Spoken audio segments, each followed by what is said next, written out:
"Hey, you there want to earn a fortune?" Those were the first words that came out of Mr. Whitmore's mouth as his voice echoed across the marble driveway of his enormous mansion. His tone carried that mix of arrogance and mockery that only a man born into wealth could master. He stood tall in a crisp white suit, a diamond watch, flashing under the afternoon sun as if it, too, wanted to remind everyone just how rich he was. In front of him sat a once magnificent red Ferrari, now covered in a thick layer of dust and leaves. Its tires were flat, its paint chipped, and its hood half open like it had given up on life years ago. Whitmore tapped the hood with his gold ring, leaving a small dent, then laughed.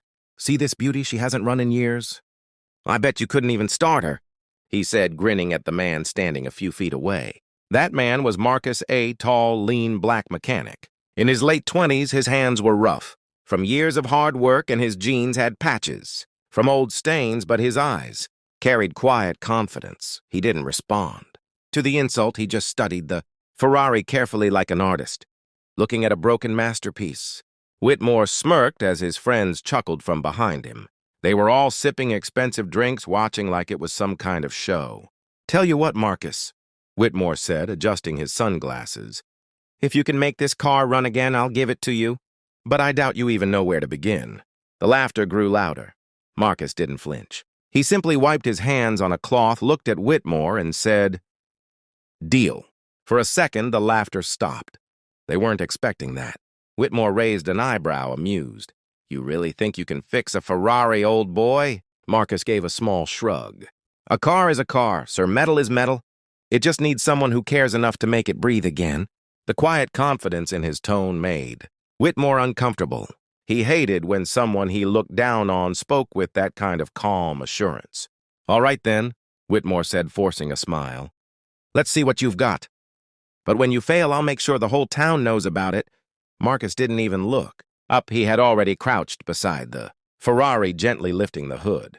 His hands moved with familiarity and precision.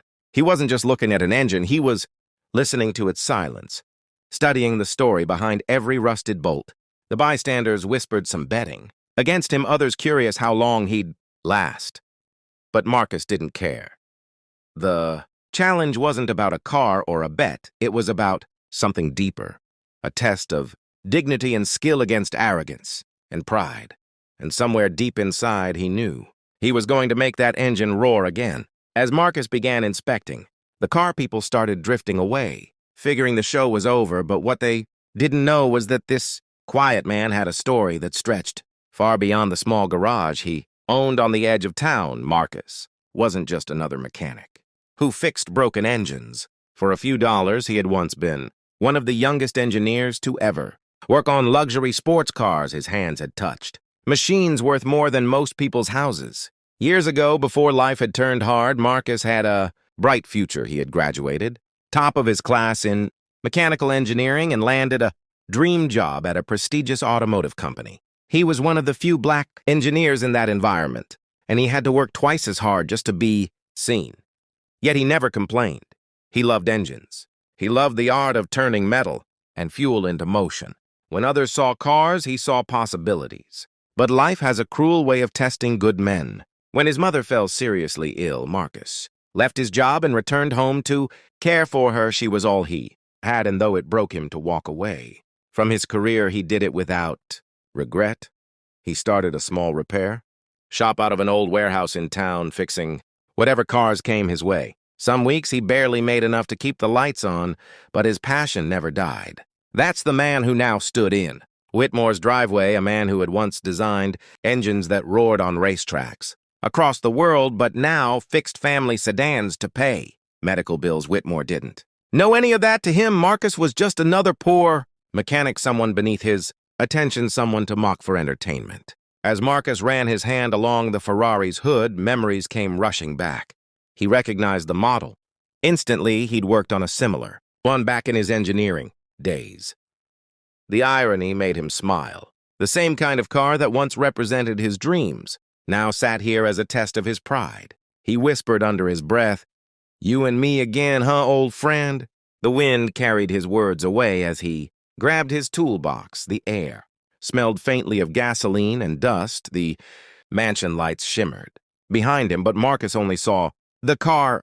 Every nut and wire was a puzzle waiting to be solved. He wasn't there to prove Whitmore wrong, not yet. He was there because deep down he missed this feeling, the challenge, the focus, the connection between man and machine. What Whitmore saw as a joke, Marcus saw as destiny's strange way of giving him one more chance to remind the world and maybe himself who he truly was. The days began to blur together as Marcus worked from sunrise to sunset under the blazing heat of the sun. His hands were covered in grease, his back ached, and his shirt clung to his skin with sweat, but he didn't stop, not once. The Ferrari was stubborn, its engine filled with dust and corrosion. Every bolt seemed determined to fight him back, but Marcus had patience. He treated every piece like it was alive, gently cleaning every wire, tightening every connection, whispering to himself as he worked. Whitmore, however, never missed a chance to pass by. With a sneer and a cruel comment, he'd stroll out with a glass of expensive wine, his friends trailing behind like a pack of hyenas, laughing at every word he said. Still not running, huh, Marcus? Maybe you should stick to fixing lawnmowers, he'd say, chuckling while his friends roared with laughter. Marcus didn't respond. He'd heard worse in his life. Words didn't move him. Results did. He just kept working, humming quietly to himself like the laughter around him was nothing more than background noise. The only sound that mattered was the click of his tools and the soft hum of an engine slowly waking up. On the third day, his little sister Jasmine arrived, carrying a small bag of food. She was worried and a little angry seeing her brother working so hard for someone who treated him so poorly. Marcus, why are you wasting your time on this man's car? He doesn't respect you. He just wants to embarrass you, she said, her voice trembling with frustration. Marcus smiled, wiping the sweat from his forehead. I'm not doing this for him. Jasmine, I'm doing this for me and for Mom. She always told me never to walk away from a challenge, even if the world laughs at you. Jasmine looked at him silently. She saw the fire in his eyes and recognized it. It was the same determination their mother had always admired. She nodded slowly and left him to his work. That night, Marcus stayed long after the sun had set. The moonlight glowed softly over the red Ferrari as he worked alone. The streets were quiet and the mansion, windows dark, but he kept at it, tightening bolts, adjusting valves, testing circuits. His hands moved like they were guided by memory, every motion precise, every touch full of purpose. And though he was exhausted, his heart felt light. For the first time in years, Marcus wasn't just repairing a car, he was rebuilding a part of himself. The mockery, the struggle, the long hours, none of it mattered anymore. What mattered was the sound he knew he would soon hear, the roar of an engine that would silence every voice that had ever doubted him. On the morning of the 5th day, Marcus stood before the Ferrari, his eyes heavy from lack of sleep, but filled with quiet determination. The sun was just beginning to rise over the mansion, casting a golden glow across the hood of the car. He wiped his hands with a rag, then stepped back to admire his work. The once lifeless machine now gleamed like new, the body polished, the chrome shining like liquid fire. He could almost feel its heartbeat waiting beneath the hood. He called out for Whitmore, who appeared moments later, still in his silk robe, yawning and holding a cup of coffee. His friends followed, close behind, ready for another laugh. So it's finally over, huh, Marcus? Whitmore said, smirking. I'm guessing it still doesn't run, but I admire your persistence, I really do. Marcus said nothing. He simply gestured toward the car and said softly, You might want to stand back. Whitmore frowned, slightly unsure whether to laugh or not. Marcus opened the driver's door and slid into the seat. The smell of new oil and fresh polish filled the air. He placed his hands on the steering wheel, closed his eyes for a moment, and whispered, Come on, old friend. Let's show them who we are. He turned the key. For a second there was silence. Then the engine erupted with a deep, powerful roar that cut through the air like thunder. The Ferrari came to life, its exhaust humming perfectly. The sound sharp, clean, and strong. Everyone froze. The laughter stopped. The smirk vanished from Whitmore's face. The car wasn't just running, it was purring like a beast.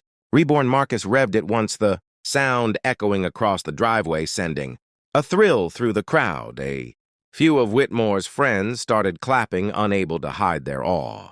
Whitmore stood there speechless, his coffee cup trembling in his hand. He stammered, You actually fixed it. How did you even manage that? Marcus stepped out of the car, wiping his hands calmly. It's not about money or status, sir. It's about respect. For the craft, for the work, and for the machine. You just have to listen to it. For the first time, Whitmore didn't have a comeback. He looked at Marcus differently now. The arrogance in his eyes began to fade, replaced by something that almost looked like shame. The crowd murmured in disbelief. Someone whispered, He did it. He actually did it. The moment felt heavy, like everyone had just witnessed. Something bigger than a car being fixed. It was pride being restored, dignity being reclaimed, and arrogance finally meeting humility head-on. Whitmore stood there frozen for a long moment as Marcus handed him the keys. The silence was heavy, only broken by the steady rumble of the Ferrari engine. For the first time in his life, the millionaire didn't have anything clever to say. His pride had been shattered, not by anger or revenge, but by quiet, skill, and dignity.